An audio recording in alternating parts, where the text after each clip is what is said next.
Sempre ao vivo, no primeiro segmento do programa, com Silmar César Miller. Bom dia, Silmar, e parabéns para o nosso Terra Viva, 18 anos. Muito bom dia, Otávio. Bom dia a todos os nossos colegas aí do Terra Viva e aos nossos telespectadores. Pois é, maioridade total, né, Otávio? 18 anos. Eu estou aí também desde o início, não no mesmo dia, nem no mesmo mês, mas aí desde o primeiro ano. Acho que eu entrei por outubro, se não me engano, setembro, outubro de 2005, não é isso? Isso, o Silmar chegou aqui um pouquinho depois, assim como outros chegaram. Eu já estava aqui no projeto desde o início, quando ainda estava em gestação. Estamos por aqui com o nosso Dia a Dia Rural. Muito bom, e parabéns para todos nós aí e pela evolução do agronegócio, do qual tenho certeza que nós ajudamos a contribuir nesses 18 anos, né, Silmar? Sem falsa modéstia nenhuma, né? Verdade, sempre levando informações de muita credibilidade para os nossos principais alvos, que são os nossos produtores rurais de todo o Brasil, esses heróis aí que continuam produzindo, batalhando para alimentar o mundo, né, Tavi? Não só o próprio país, mas o mundo inteiro, o Brasil cada vez crescendo mais nas suas exportações para tudo que é país desse mundão. Segmento, a gente está sempre levando as informações de novidades, evoluções tecnológicas, mercado financeiro, que é a sua parte, mercado de comercialização. E para o público urbano e, de modo geral, a nossa função tem sido de esclarecer e jogar fora alguns mitos que giram ainda em torno do agronegócio, essa potência brasileira responsável aí por 35% Biriba, fecha a porta aí, por favor, Biriba. Por 35% aí da nossa balança comercial, pela geração de centenas de empregos e também... Ô, pessoal, faz favor de encostar a porta para mim aí, por favor. Não, como é que eu vou pensar e falar aqui? Vocês estão falando alto aí, você pede 3 vezes. Aí depois, quando você dá a dura, aí falam que você é casca grossa, né? Mas você tem que ser casca grossa com quem não tem educação. Desculpa, Silmar. Mas, enfim, o nosso negócio é levar informação para esse público que, às vezes, cai em alguns engodos aí de informações errôneas sobre o agronegócio. Como eu dizia, é um setor que é responsável por 35% da balança comercial brasileira, que emprega aí milhões de pessoas, da agroindústria, que tem o VBP, o Valor Bruto da Produção, crescendo a cada ano e que é a vocação, é o DNA do Brasil, produzir alimentos para o mundo. Hoje, com uma agricultura e uma agropecuária, de modo geral, que se supera na qualidade dos produtos, em safras, em produção, e só não é mais competitivo por conta de alguns detalhes aí que poderiam ser acertados, mas que não dependem dos produtores e nem dos empresários ligados ao agronegócio.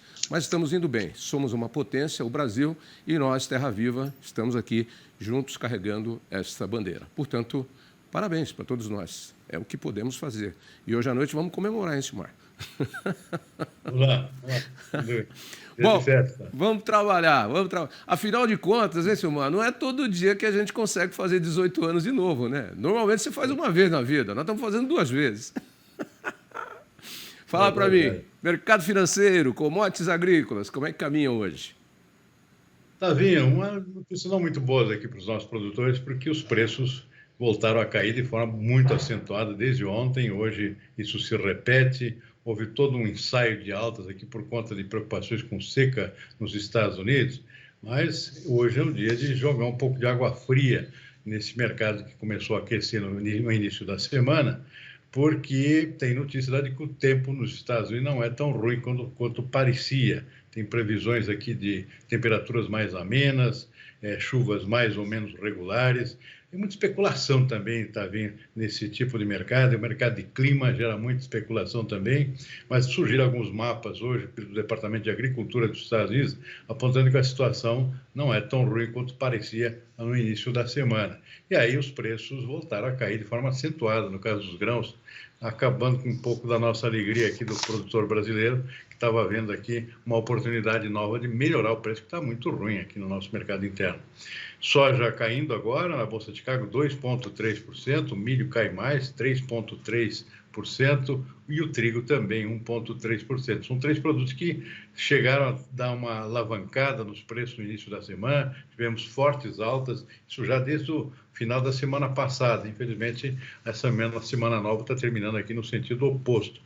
Entre os fatores, a tendência do clima nos Estados Unidos, que eu já comentei, petróleo caindo por preocupações com a economia mundial, países ricos prometendo mais aumento de taxa de juros, nos Estados Unidos, na Inglaterra, no na União Europeia.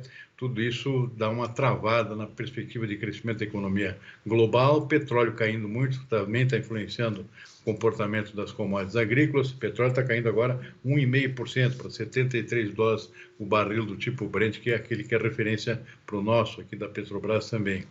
Dólar mais firme no mercado internacional, isso é um fator baixista para preço de commodities, que torna elas mais caras, com o dólar comparado com outras moedas fortes, né?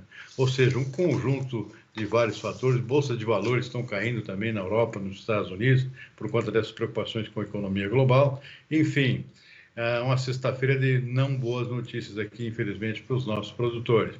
E na Bolsa de Nova York não é diferente. O mercado que já vinha caindo nos últimos dias continua também nessa ladeira abaixo. Aqui é o caso do algodão, 1,2%, café arábica, pressão da própria colheita brasileira, que está a 1.000 por hora agora, nesse momento, tanto a colheita do arábica quanto do conilon, e isso está pressionando lá fora também os preços do café na Bolsa de Nova York, por exemplo, queda de 2,4%. Açúcar bruto em Nova York também cai, também pressão da própria colheita brasileira, cai 1,4%. Suco de laranja não é diferente, está estável nesse momento, até o mercado que se sustenta ainda, mas também sofre pressão da própria colheita de laranja aqui no Brasil, safra nova começando, mais suco brasileiro indo para o mercado internacional. Cacau também cai, 0,2%. Na contramão, aliás, nem tanto, o boi gordo aqui está se segurando ainda na B3, aqui em São Paulo, está com preços estáveis nesse momento, final de manhã de sexta-feira. Para finalizar, está vindo, o dólar está subindo, 0,2%, mercado de câmbio aqui é R$ 4,78, e o mercado de ações caindo um pouco aqui na nossa B3, o índice Bovespa menos 0,2%. Esse é o quadro nesse momento, tá vendo? Estamos aqui na metade dos pregões aqui no Brasil e no mercado internacional. Pode ser que haja alguma mudança nas próximas horas, mas eu acho pouco provável, porque o cenário aparentemente é esse de declínio em alguns preços-chave aqui nesse último dia da nossa semana que está terminando hoje, tá vendo? Tem aquele movimento que acontece lá no mês de novembro, né, que é a Black Friday, aquele movimento de compras onde os preços caem, mas ali é um bom negócio. Aqui hoje está sendo para o agronegócio a Bad Friday, a sexta ruim, pelo menos até agora, como você relatou. Vem cá, e que guinada, hein? Em função de uma série de coisas, inclusive de problemas climáticos, seca, a Argentina passa a ser o segundo principal destino da soja brasileira. A China já é o primeiro há um bom tempo. Que guinada, hein? Pois é, Tavinho, a gente sofreu uma seca histórica. Aliás, não é a primeira seca, são 3 anos seguidos de clima desfavorável. É resultado do fenômeno Laninha, que afetou também as regiões vizinhas, como é o caso do meu Rio Grande do Sul, lá, né? 3 anos também, na mesma situação da Argentina. 3 anos de quebra de safra de soja, de milho, por conta do clima muito seco e quente, né? Então, na Argentina foi um desastre total como nunca se viu, né? No Rio Grande do Sul já se viu no passado algo parecido, mas também foi uma coisa dramática, com 2 quebras históricas na safra de soja e de milho, que levaram realmente a uma situação desesperadora lá para os produtores do Rio Grande do Sul. Na Argentina não é diferente. E isso causou realmente um fenômeno aqui que não era esperado, a Argentina se transformando em importadora, ela que é uma grande exportadora também de derivados de soja, importadora de soja brasileira, para poder sustentar as suas indústrias. Ela é uma grande exportadora de derivados de soja, como é o caso do farelo e do óleo. Ficou sem matéria-prima por conta da quebra da produção do grão. Teve que importar muita soja do Brasil para poder manter as suas indústrias funcionando e poder, com isso, cumprir seus compromissos internacionais de venda de farelo e óleo de soja.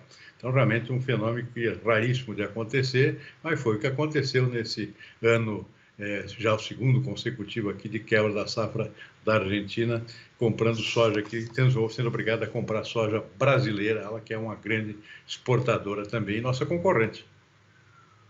Assunto soja, eu estava falando há pouco aí, durante os 18 anos do nosso canal, e de como o agronegócio mudou.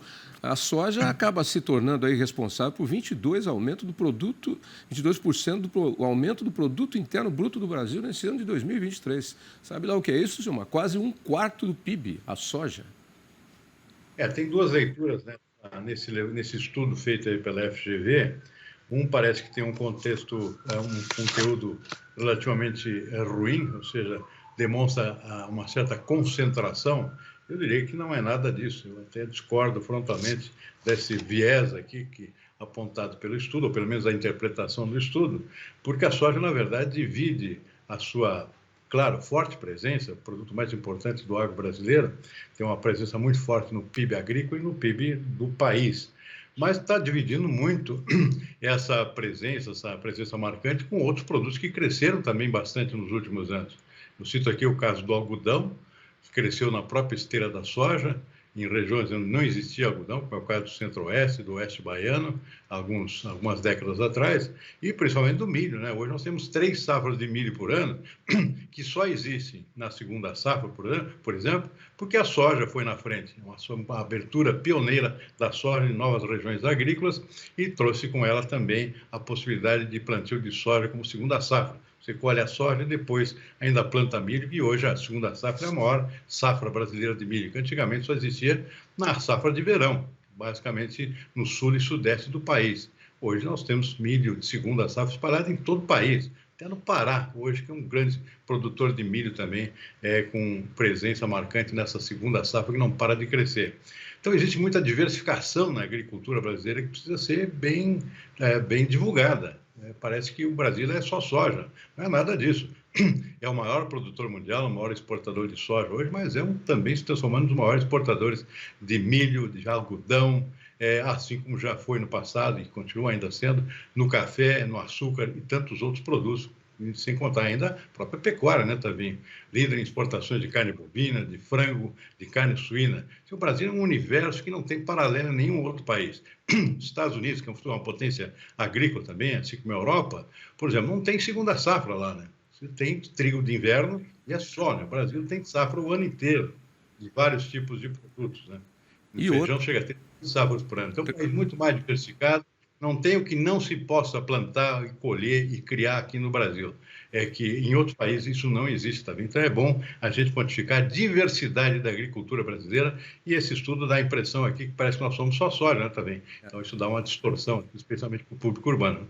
Pois é, mas falando ainda para o público urbano, para quem não tem a dimensão disso tudo, não existe terra ociosa no Brasil, ela está sempre ocupada por alguma coisa, né? Então, você tem a soja, que tinha o problema do greening, você cria o vazio sanitário. Aí você, onde já está, que você não pode plantar soja num determinado período, você vai plantar milho, aí vem a segunda safra. Aí outras regiões descobrem, vai para a terceira safra. Quando tira o milho, volta a soja, entendeu? O pasto, mesma coisa, integração lavoura-floresta. Não tem terra ociosa no Brasil. Tem gente que fica falando de latifúndio, não tem terra ociosa no Brasil, né? E a gente consegue cultivar em larga escala e o ano inteiro, e aumentando cada vez mais a produtividade. Isso é fantástico, né? Não tem para ninguém, né? Em paralelo, nenhum outro país. Nenhum outro país. Você tocou no ponto do café aí, e a gente tem também uma novidade aí.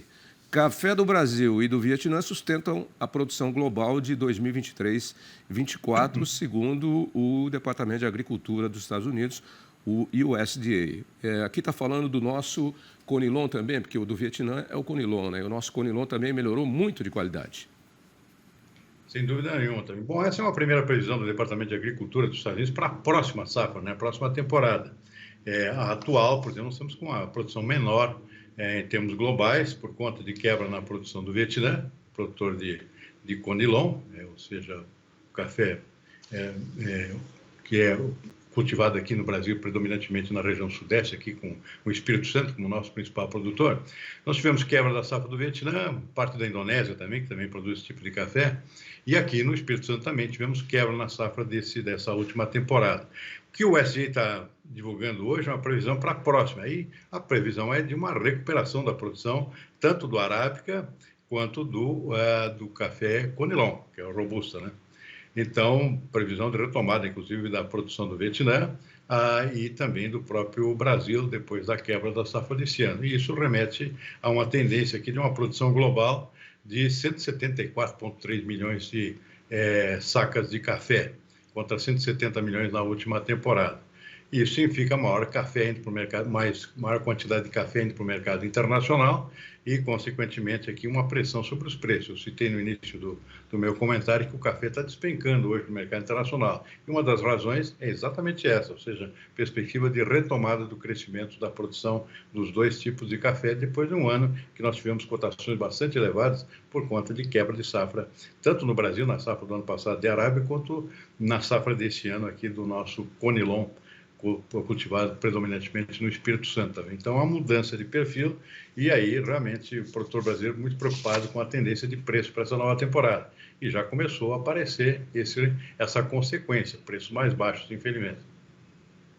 É a lei da oferta e da procura. E o Conilon vem crescendo porque ele é um café que, como melhorou muito de qualidade, ele está entrando em muitos blends aí, em misturas. Porque o Arábica é um café mais clarinho e mais suave, mais adocicado.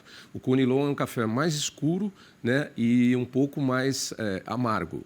Então, para criar produtos novos, a indústria vem fazendo blends aí, com percentuais de café Conilon junto com Arábica. Tem o 100% Arábica também, tem o 100% Conilon.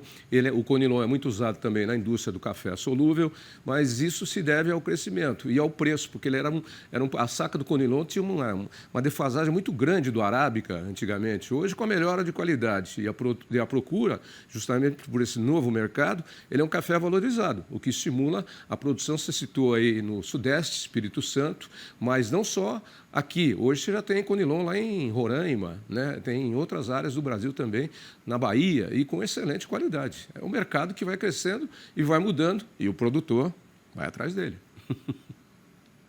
Em Rondônia, um grande produtor, é o segundo maior hoje. Rondônia também. Depois do Espírito Santo, Rondônia com café de cada vez maior qualidade por lá, inclusive, que é o Conilon. Sextou, bom final de semana para você, mas antes tem comemoração hoje à noite, hein? Vamos nos reunir para os 18 agora anos. Tarde, depois. Final da Agora tarde. Aí a gente já combina. 18 anos do nosso Terra Viva, tá bom? 18 anos. Abraço, Silmar. Um abraço, fim de semana. Tchau para você também, amigo.